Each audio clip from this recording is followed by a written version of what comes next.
Всем привет! Закупил профтрубы и буду воплощать просто шикарную идею для мастерской. Могу сказать, что она должна быть у каждого мастера. Реально нужная вещь. Всем желаю приятного просмотра.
Три месяца назад приобрел вот такую вот аккумуляторную болгарку. Теперь ее не выпускаю из рук. Хочу подобрать себе мощный шуруповерт с взаимозаменяемыми аккумуляторами, как у болгарки. Зашел на e-каталог, забил в поиске шуруповерт, выбрал от дешевых дорогим. В параметрах можно также выбрать бренд, но для меня это не критично.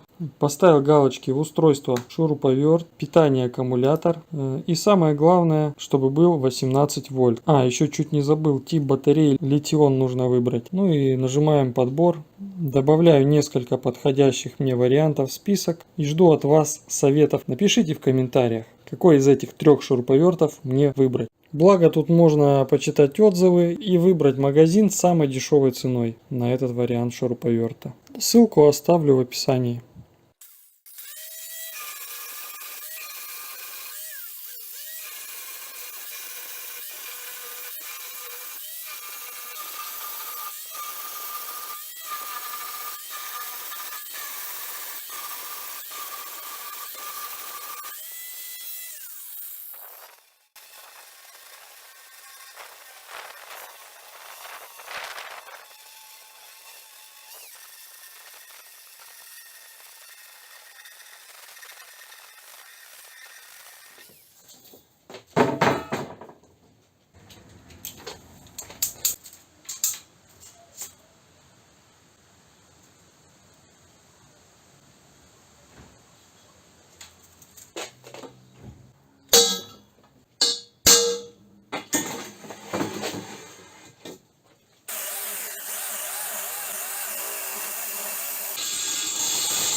Вот такой вот отличный верстак переворотный у меня получился.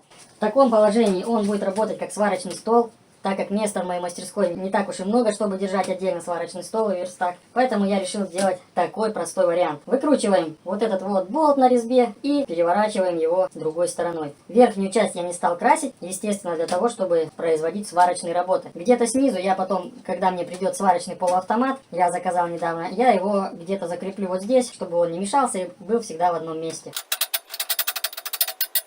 Откручиваем вот этот болт. Здесь я сделал два отверстия. То есть в верхнее отверстие, если вставлять, затягивается сварочный стол. Если в нижнее, затягивается деревянный стол для слесарных работ. В общем, легким движением руки джинсы превращаются, ну, в нашем случае, стол, верстак. Вот в такой вот отличный деревянный вариант. Со столешницей решил ничего не мудрить. Нашел доски, довольно старые, зашкурил их маленько, зачистил, покрыл лаком. И, на мой взгляд, под старину смотрится неплохо. Скажите свое мнение, как вам такой вариант столешницы. Если вы смотрели видео без перемоток, вы должны были заметить. Пол у меня кривой, и с одной стороны я сделал два колесика, а с этой стороны сделал регулировочные болты. Поэтому такой верстак очень легко передвигать по мастерской вот таким вот простым способом. Поднял, покатил. Хочу сказать огромное спасибо за просмотр. Надеюсь, был вам полезен. Всем добра, успехов, берегите себя. Пока-пока.